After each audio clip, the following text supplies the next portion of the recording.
3 yaşında qardaşım var idi Ruslan. Deyəndə ki, bunları öldürün, yandırın. Uşaq əlini qaldırdı ki, dayı qurban olun, öldürməyim. Nə ki, Əhməd sənə öldürməyəcək, sənə elə bir hədiyyə verəcək ki, sən bu hədiyyəni ömür boyu unutmayasan. Əhmədin əlinin içində avtomatla atəş açdılar. Uşağın əlinin üstü parça-parça oldu. Damarlar insan kimi az qalıb dil açıb danışıb. Bir dəfə mən atamın səsini eşitdim. Burada koridorda məni incidirdilər. Onu mən möhkəmdən ağlayanda atam oradan dedi ki, möhkəm ol. Sonra da atamın səsini orada eşitmişim, görməmişim.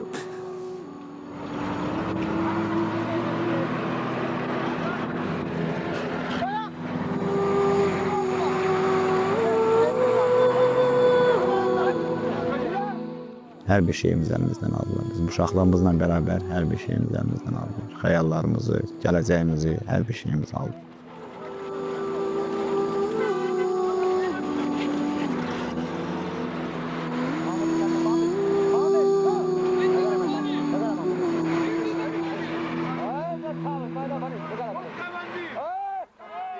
Qərb Azərbaycanın Göyçə mahalında Basakəçər rayonunun Yuxarı Şorza kəndində dünyaya göz açmışam. 8 nəfərdən ibarət ailə üzvlərimizlə birlikdə 1988-ci ilə qədər Göyçə mahalında yaşamışıq. Orada məktəbə getmişik, böyük bir ailəmiz olubdur. Atam qızıl mədəndə işləyibdi, mağazada işləyibdi, müəyyən işlərdə işləyib. Göyçədən mən çıxanda mənim 10 yaşım var idi. Göyçədə biz olduğumuz rayonda hamısı Azərbaycanlılardan ibarət idi. Amma biz bazarlıq üçün hamımız Basakəçər rayonuna gedirdik. Orada bizə qarşı işgəncələr başladılar eləməyə, bizim Azərbaycanlıları başladılar orada döyməyə. Sonra başladılar orada maşınlarımızın qabağını kəsməyə, maşınları yandırmağa. Biz Göyçəni tərk edəndə, oradan qovulan zaman böyük qardaşım 1973-cü il təvəllüdlü Sərvər qardaşım çayda boğularaq dünyasını dəyişdi. Digər 7 nəfər ailə üzvlərimizlə Xocalı şəhərinə pənah gətirdik. Xocalıda da məktəbə gelirdik, şəraitimizi, güzəranımızı yaxşılaşdırırdıq. Orada da ermənilər bizə yaşamağa imkan vermədilər. Xocalını hər gün müxtəlif tüfü toplardan, raketlərdən, pulemyotlardan atəşə tuturdular. Biz bunu vərdiş halına almışdıq. Alazan raketindən atırdılar. Məktəbimizin yaxınlığına da düşdük. Bir dəfə Xocalıda düşdü, bir ailənin evinə düşdü. Birinci başladıq Xocalının digər kəndlərini yandırmağa, oradan cəmaatı hamısını güllə boruna tutmağa. Hər gün ümid verirdilər ki, sabahların bugün, büyüsü gün Askeranla Xocalının arası açılar. Yəni bu narahat olmayın, qorxmayın, çəkinməyin. Bir 5-6 ay blokada şəraitində qaldıq Xocalı. Heç bir yandan giriş-çıxışımız bağlı idi. Ərzaqımız tükənmişdi, işığımız yox idi, qazımız yox idi. Özünü könüllü batalyonla yaranmışdı Xocalıda. Rəhmətli milli qəhrəmanımız Tofiq Hüseynovun dəstəsi idi. Aeroport tərəfdən bizim milli qəhrəmanımız rəhmətli Əlif Hacıyevin dəstəsi idi. Bakıdan 21 nəfər könüllü gəlmişdi. Milli qəhrəman Abi Quliyevin dəstəsi idi. Orada Mübariz Şahmurov idi, Hikmət Nəzərli idi və digər onlardan 17 nəfər qaldı burada. Qalası yarısı başqa tərəfə getdi. Onlardan mənim yadıma gəlir ki, Sovet ordusunun dəstəyi ilə onlar Xocalıya daxil oldular və biz sakinlərdən ov tüfəklərimizi belə əlimizdən yığıb aldılar. Hiyləgərək ov tüfəklərini də əlimizdən almışdılar. 75-76-cı təvəllüdlü qardaşlarım və atam da digər Xocalılar kimi Xocalının son günə qədər keşiyində dururdular. Hər gün atırdılar, biz buna inanmırdıq ki, belə bir şey olar. Nəhayət 25-dən 26-sına keçən gecə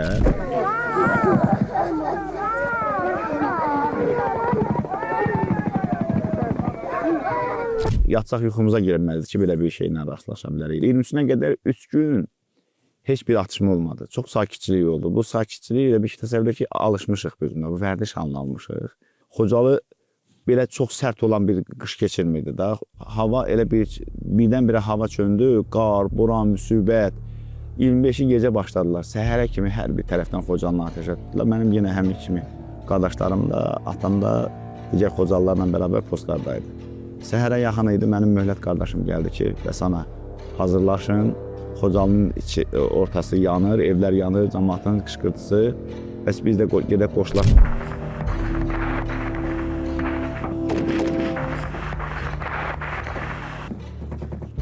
Vidadi dayı var idi bizim qonşumuz.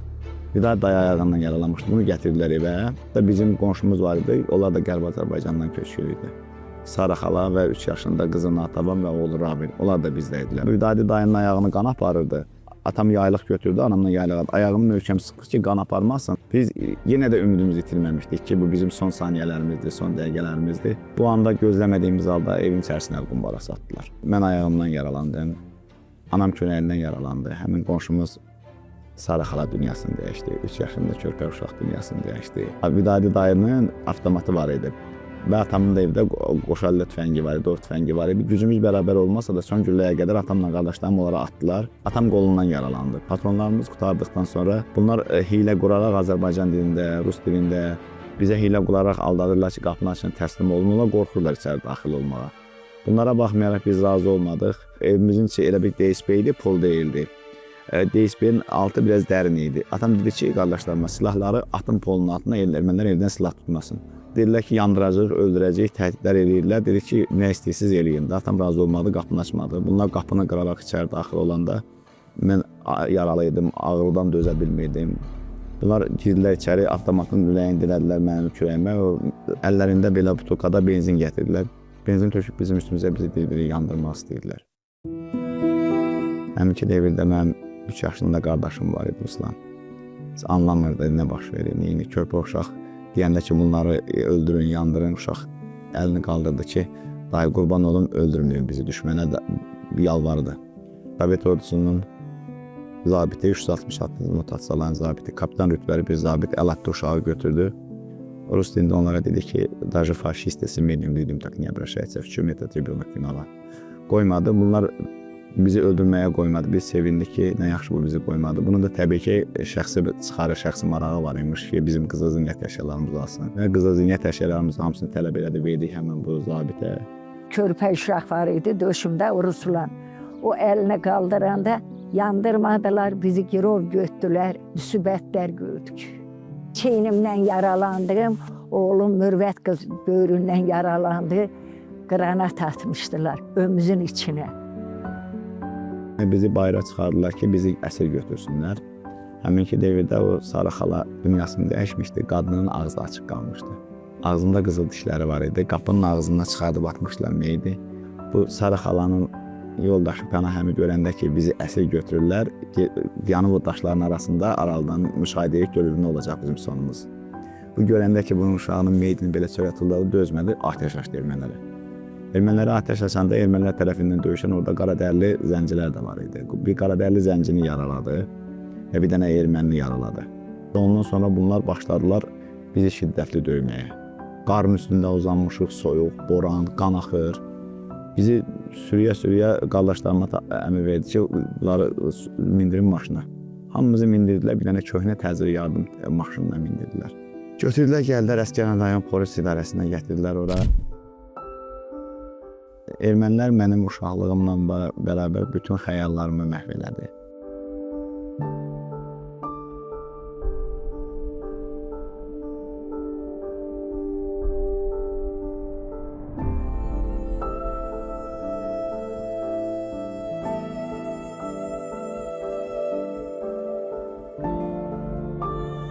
Mən də istəyərdim ki, digərləri kimi mənim də oyuncaqlarım olsun, mənim də bir təhsilim olsun. Amma bu günlərin bunların hamısının səbəbkarları erməni terroristlərdir.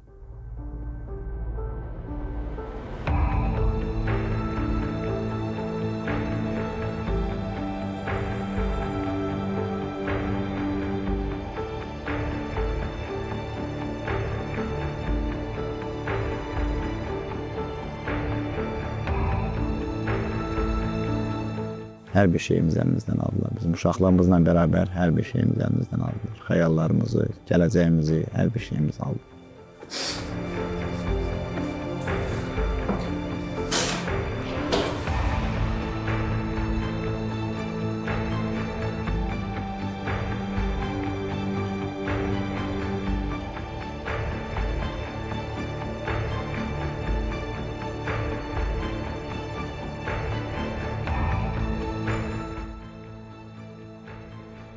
Mənim əməyimi, ailə üzvlərimi bu kameraya gətirdilər.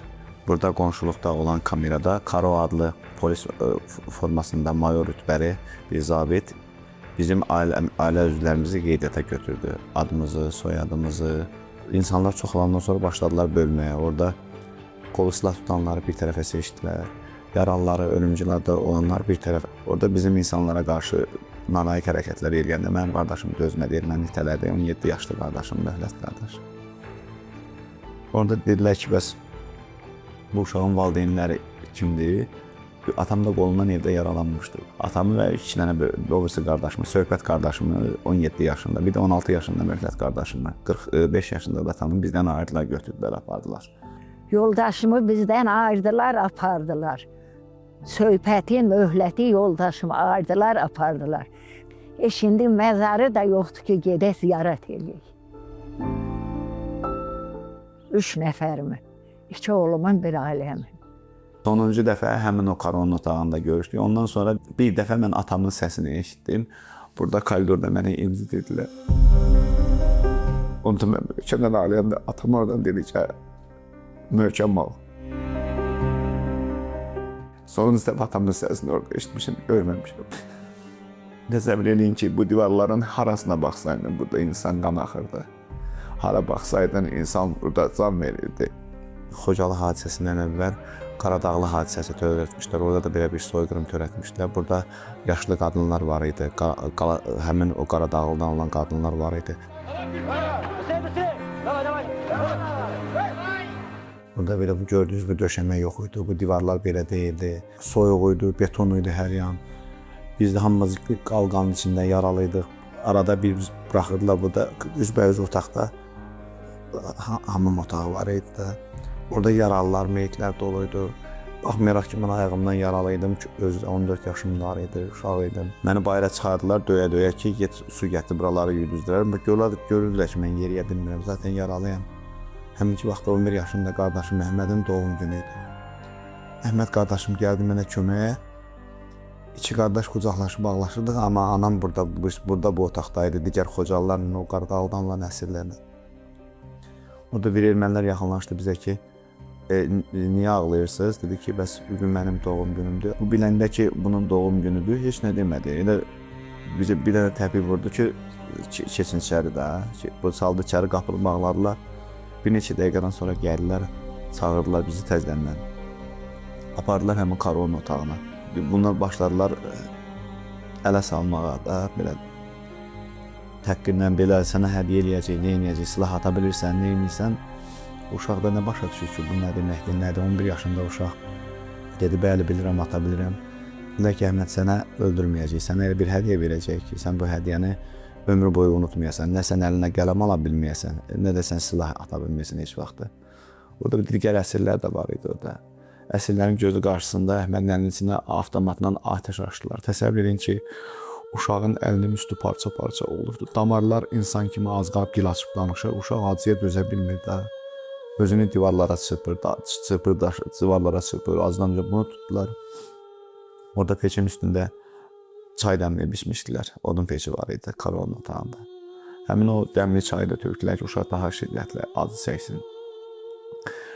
Bizi burada bir həftəyə olmazı işgəncələr verirdilər. Anam da yaralıydı. Anam da kürəyindən yaralanmışdı. Qan aparırdı anamı. Əlindən vurdular oğlumu, Əhmədi. Əlindən vurdular. Sonra əlindən vurandan sonra da qaynar çay dedilər, sana hədiyyə, yaş günüydü. Dedilər, hədiyyə verir. Qaynar çayı əlinin üstə tökdülər, güllə ilə vurulan əlinə. Körpə uşağı gözümün qabağında öldürürdülər.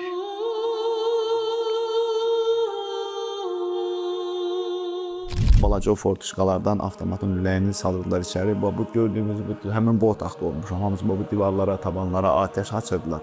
Bu divarlardan qopan həmin o tirişkəri daş, həmin o qopurdu, bizim bədənimizin üstünə töküldü. Baxmayaraq ki, anam yaralıydı, bizi belə qanadının altına alırdı ki, o daş qaya o anamın bədəninə dəysin, bizə bədənimizə dəyməsin, biz acı çəkməyək. Yenə məni çıxardılar, sürünə gücünə getdim. Orada həmin o bizi qeydiyyata götürdülər otaqda. Allah ruhunu şad eləsin, bizim Xocalının da abidəçi xanımı var idi, Dürdan Ağayeva. Ölümcül vəziyyətdə atmışdılar ora, Dürdanəni mən elə başa düşdüm ki, çölə tullamışlar, sonra ayıldığına görə gətirib atmışlar ora. Dürdanə orada donu var idi, qırmızı don var idi əynində, don atmışdı. Buzlar var idi beləsində, belə-belə peçin qırağım, elə başları qarışdı, mən onun böyründə oturası oldum. başladım o əlimlə belə ovcalamağa ki, qoy o buzlar oradan bacardığım qədər sarışırdım ki, nəsə bir kömək edeyim də. Yox, görmə vəhşi. Yox. Bakılardan İsmail gəldi. İsmail. Dedilər ki, çıxırsınız, aparlıq sizi dəyişməyə. Aparlıq bizi dəyişməyə, bir neçə nəfər buradan yığdılar. Bizi götürdülər, gəzə piyada apardılar. Burada biraz aşağıda, sağda, meşəyə tərəf düşəndə, sol tərəfdə bir futbol meydançası var idi. Orada bir aksiya tökü var idi, Əhməd. Burada bizə məcbur elədilər ki, onu hansı işgəncə ilə öldürmələrini biz seyr eləyək. Baxmayanda da ayaqlarımızın altına avtomatla atəş açırdılar ki, baxın bunu gözünüzlə. Onlar bizim gözümüzü, ruhumuzu qorxuzurdular. Əhmədin orada başını kəsdilər. Təsəvvür ki, bir 14 yaşında, 11 yaşında körpə uşaqların, yaşlı qadınların, yaralı vəziyyətdə o insanların qarşısında bir insanın başını kəsmək. İnsan, indi hamımız təbii ki, bu real həyatda görmüşük də, toruq kəsirsən, ya məsəl üçün bir heyvan kəsəndə necə can verir, necədir. Bir insanın körpənin göz qarşısında başını kəsirlər, baş öz-özünə danışır, bədəm çabalayır, amma biz çarəsizik, heç bir şey eləyə bilmirik. Gətirdilər ki, torpaq yeyin, torpaq bizimdir, deyin, Qarabağ sizindir, torpaq sizindir, sizi buraxaq, bizi ələ salırlar, doluyurlar da. Gətirdilər bura, belə qara komukormadan çövrələr pişiyini də, belə iti atan kimi. Elə oradan belə atırdılar, göyəkə kim tutsun, yiyər da, kim tutsun, yiyər. Orada analar hamısı müdadira edirdi ki, öz balasına nəsə bir balaca bir sox olsa da götürsün, versin, yesinlər. Gəldilər ki, aparırıq sizi dəyişməyə, kim gedir? Könüllü gedir. Burada bir nəfər çıxardılar, könüllü apardı ki, mən könüllü dəyişməyə gedirəm. Apardılar ona. Elə bir işgəncə vermişdilər ki, kəlbətindən dişini çəkmişdilər, qapının arasından qoyub qolunu qırmışdılar. Elə bir işgəncələr verirdilər ki, qorxumuzdan heç birimiz deyə bilmirdik ki, bizi istəyirik, bizi dəyişin, ya nəyəsə qarşılığında. Bəhanələr uydururdular ki, falan vaxtı biz Xocalıdan keçəndə sizin qohumunuz bizim başımıza daş atıbdı, ya nəsə bir şey deyib. Onlar işgəncələrindən, o elədikləri iyrənci hərəkətlərindən əl çəkmirdilər. Bir dənə qadın var idi, əslən Gürcüstanlılar, amma Xocalıda yaşayırdılar. Onda 2 oğlu var idi, Sabir Samir və Fatma xala. Axan dayandı deyəsən öldürmüşdülər, onda sonradan mən eşitdim ki, dedilər ki, onda başını kəsbilər. Fatma xala da gözəl bir xanımı idi, qonşu olmuşduq bizlə. Bizə yalvarırdı ki, bəs adyal var, o vaxt xanımlarda olurdu, şal olurdu. O şalı atırdı üstünə və ağbıçələrdən və biz körpələrdən xahiş edirdi ki, mənim üstümdə oturun, qoy mən burada ölüm, məni götürüb aparmasınlar da. Çünki bunu araşdırmışdılar oradakı. Bunlar Gürcüstandan gəlib burada yaşadığına görə bunun yoldaşını elə bir ki, bura bir zat kimi də döyüşçü kimi gəlmək, könüllü döyüşçü olaraq gəldi ki, qəzada gəlmək almışdılar. Xanımı da işgəncə verərək saçından sürüyə götürdülər, apardılar. Tarihindən məlumdur, bilinmir ki, necə oldu, amma yoldaşını öldürmüşdülər. Həmin ki, 7 gün ərzində nə burada heç bir tibbi yardım göstərilmir, heç bir əsrə. Bax, bu gördüyünüz bu kamerada nə qədər yaralılar vardı. Qoca yaşlı qadınlar var idi ki, bəlkə də 70-dən çox yaşları var idi. Hamısı alqanın içində idi. Heç birindən Qırmızı Ay Para Cəmiyyətindən və heç bir tibbdən, heç kəsin bizə heç bir kömək olmur. Ancaq var güclərindən çalışıblar, bizi əziblər, təhqir eləyiblər, işgəncələr veriblər. Bizim evdən onlara qarşı qarşılıqlı cavab atəşi olduğuna görə bunlar bizi daha da çox incidirdilər. 8 yaşında bacım o uşaq idi, balaca uşaq idi. Burada arvadların içində, burada elə sən deyən gözə görünmür. Qərb Azərbaycandan gəlmə var idi, Müşfiq. O gənc idi, hardasa olardı, onun da 17-16 yaş olardı, gənc oğlan idi. Meşədə gələndə nəsə olmuşdu qoluna, qolu sarıqlı idi. Onu da burada götürdülər, apardılar, bizim işimizdən çıxardılar, götürdülər, apardılar. Onu da işgəncə verərək öldürüb gətirib tullamışlar. İnanırsınız ki, elə bir şeylər var ki, onu danışmaq.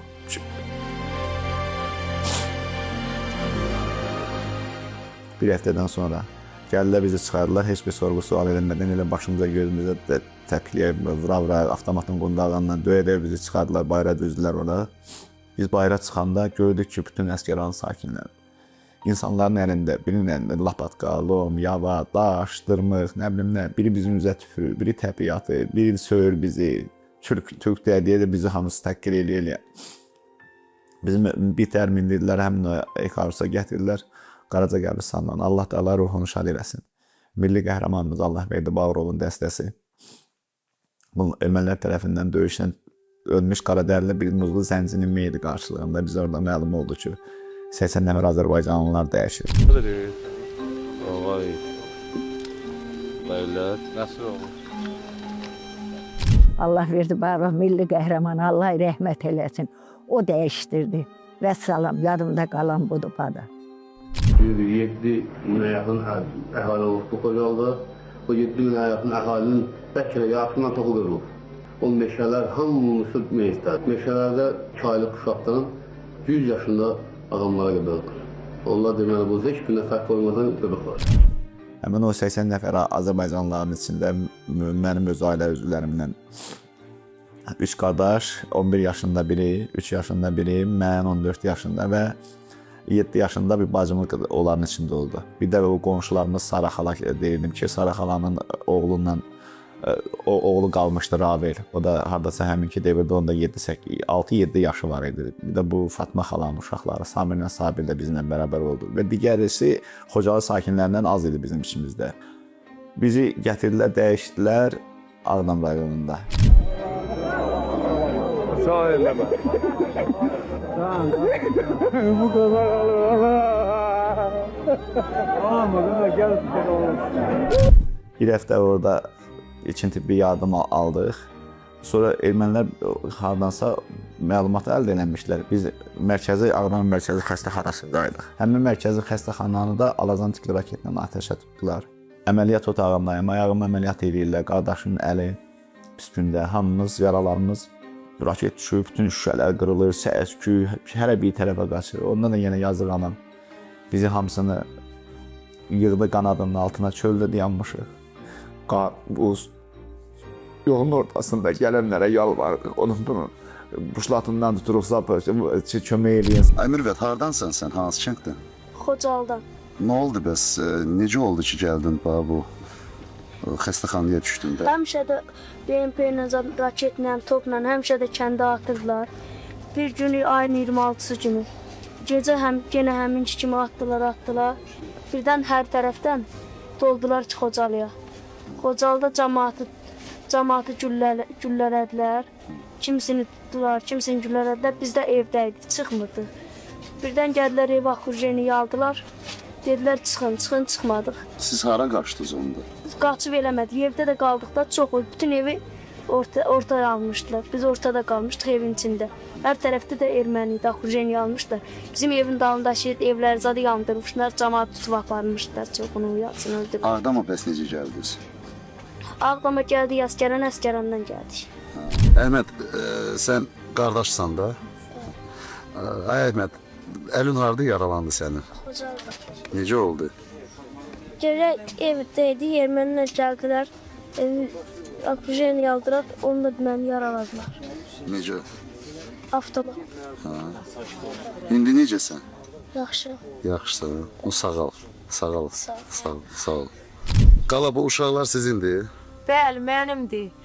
6 nəfərim var. 5-i oğlan uşağıdır, biri qızdır. Gecə oxurjeni elədilər, silahlardan badrun qutarına da vurdular. Kişi əlvəhəl yaralandı, hücum elədilər, evə girdilər. Qranatı atdı, qazları buraxdı, bizi partladanda uşaqlar əlini qaldırdı ki, bizi vurmuyor.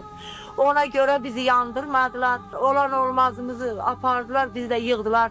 Maşına Əsgərana tökdülər. Əsgərandan sonra nə? Əsgərandan sonra dəyişdirdilər, meyitlərlə bizi dəyişdirdilər, göndərdilər Ağdam bal hissəsinə. Apardılar Ağdamda dəmir yol stansiyasında. Vaqonda orada ilkin tibbi yardım göstərirdilər. Və bütün dünya mediası ora gəlirdi. Bir həftə orada ilkin tibbi yardım aldıqdan sonra bizi xəstəxanalarda yeri yox idi, dolu idi. O vaxt indiki kimi deyildi. Bizi götürdülər, apardılar Qobustan rayonu Mərəzə qəsəbəsində. Elə 92-ci ildən bu günə qədər də Qobustan rayonunda məskunlaşmış. Heç vaxt bunu unutmaram. Bana bu qədər acılar yaşayıb, gözümüz açandan qaçqın gözcün həyatı yaşamışıq.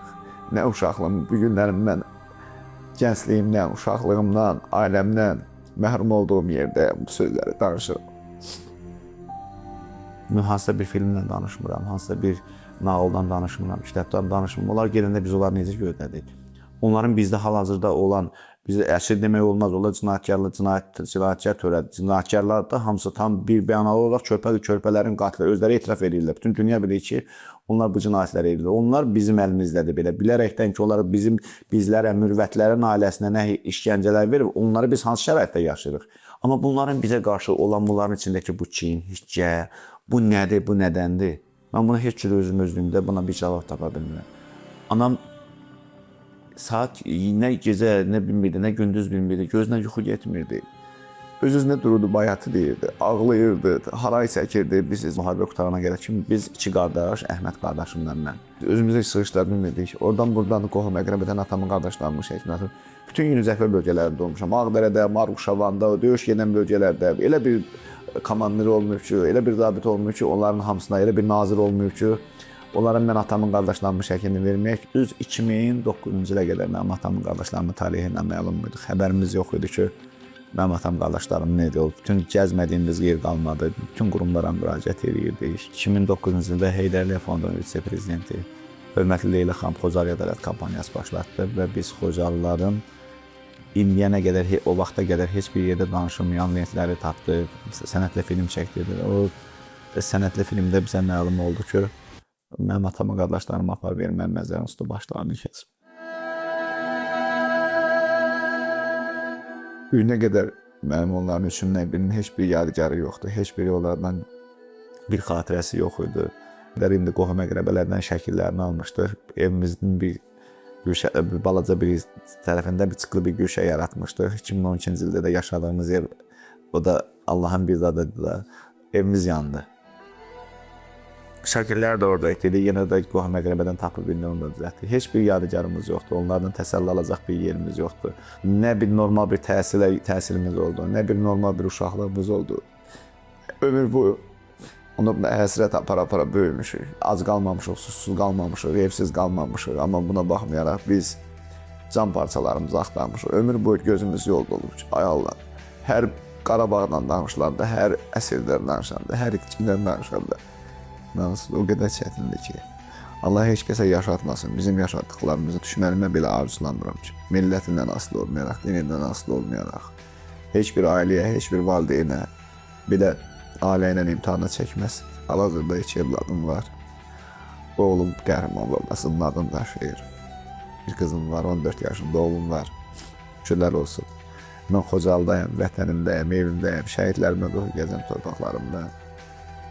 Anamla hazırlıq eşidəndə ki, Xocalı alındı sentyabr ayında. Anamla sevinərək hazırlaşırdıq ki, bura gələk. Necə həyəcanla ki, gəldik, anamla gəldik biz. Ən birinci Xocalıya daxil olanda təbii ki, Ağdamlar daxil oluruz. Adam dedi ki, biz bizim xilaskarımız, milli qəhrəmanımızın məzarını ziyarət etdik. Gəldik, rəhmətli milli qəhrəman Allah verdi Bağrovun məzarını ziyarət elədik. Ruhuna dualar oxuyub Xocalıya gəldik. Mənim qardaşım Əhmədin Əli o faciələri yaşadı. O boyda hekayəsi olan insan 32 il sonra qolu həmin o travmadan çürüdü qolu. Qolunu kəsdilər, qolu yoxdur. Bizim evimiz Xocalının girəcəyində idi. Əsgərandan bizim evimizin arasında heç 1 kilometr məsafə yoxdur. Atam deyirdi ki, inşallah yol açılacaqdı. Quzu alacam, heyvan alacam. Burada kəsəcəm gələn əsgərlərimizə də. Bizi ümid verirdilər, bizi rəhbərlik yalladırdı. Hər gün xəyallar verirdilər ki, bu gün sabah Ağdamın əsgəranla rastlaşılacaqdı. Ki, evdən çıxanda bizim anamdan pulları, zadları, qızıl zinət əşyalarını hamısını alanda anamın elə bir ki, balaca vaxtı üzr istəyirəm, xanımlarda kisə olurdu balaca. Ondan mənə anama nənəmdən qalmışdı. Anamın bir kisəsi var idi boğazından. O nəsə düşmüşdü böyrümə. Mən də o götürüb soxmuşdum, ayağımda potu var idi belə. Soxmuşdum onun içində, heç özümdən də yadımdan da çıxmışdı ki, bu buradadır. Sonra Ağdamın gəlindən sonra həmin o pulları tapmışdım. Mən bir media mətbuat işçisi xanım var, ondan söz vermişdik ki, həmin o atanın arzularını yerinə yetirərik. Yəni, ondan sonra gəldim bura, bir heyvan aldım, əskərlərimizə kəsdim, payladım, verdim ki, aparın yeyin için. O pullar simvolik olaraq saxlayıram onu. Allahıma min şükürlər olsun, atamdan heç olmasa xırda bir cüzi bir arzusunu yerinə yetirə bildim, xoşbəxtəm. Bütün bu canilərin, bizə qarşı bu cinayət törədənlərin, bunların başlarında dirən insanların hamısı ki, necə ki, Azərbaycan qanunları qarşısında, necə ki, cəzalandırdılar, bu bizim yaralarımıza böyük bir mərhəm oldu. Mən buna görə bütün devlətimə, prezidentimə, müzəffər orduma minnətdarlığımı bildirirəm.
və o gün gəldi çatdı. 44 günlük Vətən müharibəsindən sonra düşmən ağ bayraq qaldıraraq təslim oldu. Mən evdə dinç dura bilmirdim. Baxmayaraq ki, mən 1992-ci ildə Xocalı hadisəsində ayağımdan yaralanmışdım, əsirlikdə olmuşdum. Digər qardaşım əlindən yaralı idi. Müharibəyə bizi nə qədər könüllü olsaq da iştirak eləmək istədik, buna bizə icazə vermədilər. Buna görə bizim müzəffər ordumuz var idi. Mənim anam 44 günlük Vətən müharibəsində Azərbaycan Silahlı Qüvvələrinin yardım fonduna öz şəhid pulunu köçürdü. Mən özüm orada arxa cəbhədə dəyərincə iştirak elədim. Biz ümid eləyirdik, inanırdıq ki, bugün də olacaq. Bax, bizim möhtərəm cənab prezidentimizin apardığı uzaq görən siyasətin nəticəsində bizim Kəlbəcərimiz, Ağdamımız bir güllə atmayaraq geri qaytarıldı, amma Xocalını, Ağdərəni ermənilər vermək istəmirdilər. Burada da bir daha Azərbaycan ordusunun gücü sayəsində Xocalımız da azad oldu. Hal-hazırda bugün Xocalıdayım və evimdəyəm. Xoş gəlmişsiniz.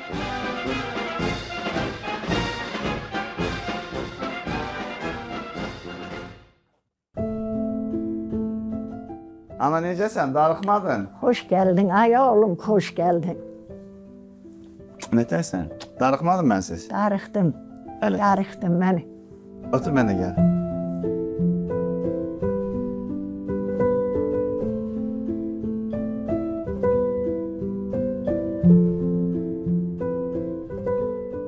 Ancaq ki, burada nəfəs alıram. Balalarımın ruhu buradadır, balalarımın vətənimdir. Burada balalarım canını fəda verdi. Xocalıya gəldikdə anam çox israr elədi ki, mənim yaşım, anamın hal-hazırda 79 yaşı var. Dedi, mənim arzularım Allah möhtərəm prezidentimizə can sağlığı versin. O bütün bizim arzularımızı reallaşdır, gerçəkləşdirdi, xəyallarımızı. Mənim ən böyük arzumdur ki, heç olmasa gedim o sonuncu dəfə balalarımla görüşdüyümüz, həmin o 7 gün qaldığımız, əsirlikdə qaldığımızı, həmin zindana görmək istəyirəm. İndi müəyyən qurumlardan icazə alıb getdik ora çəkiliş vasitəsilə. Anam elə ora içəri daxil olmaq istəyəndə anam infarkt vurdu. Həmin 2 gündə də bizi tək buraxmadılar. Fond məlumatı olduqda ki, bu ana infarkt vurub, ananı dərhal mərkəzi xəstəxanaya götürdülər. Sağ olsun, oranın baş həkimi Kamran Məmməd Firdovsi doktorlar və bütün orada əməyi olan həkimlərimizə bir daha dərin təşəkkürümü, minnətdarlığımı bildirirəm ki, anamın qoymadılar, o infarktdan anamı xilas elədilər, anam müəyyənə stent qoydular. Amma bu günlərimizə çox şükürlər olsun ki, biz aprel ayının 28-dən Xocalı şəhərində evinə təmin olunmuşuq.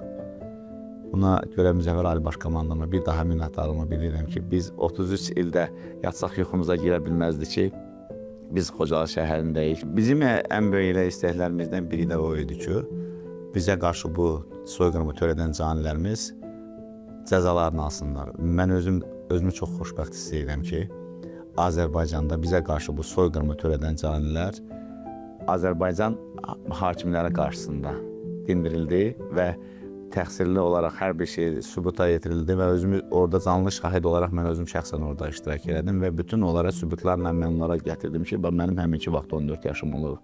Mənim bir dəfə 1988-ci ildə Qərb Azərbaycanın Göyçəm halında biz yaşayırdıq. Biz orada köçkün salıblar. Mən gözüm açandan qaçqın köçkün həyatı yaşamışım. Mən bunların hamısını məhkəmədə danışdım. Təbii ki, orada hər birisində tərcüməçi ilə də və özləri də çox gözəl Azərbaycanı mükəmməl bilirdilər. Vaxt var idi, 2022-ci ildə biz Şuşadan baxırdım, mən Xocalıya baxırdım, həsrət aparırdım ki, ilahi fərbədə görəsən ola bura. Amma bu günlərim maşallah, buradan mən Şuşaya baxıram.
Oh,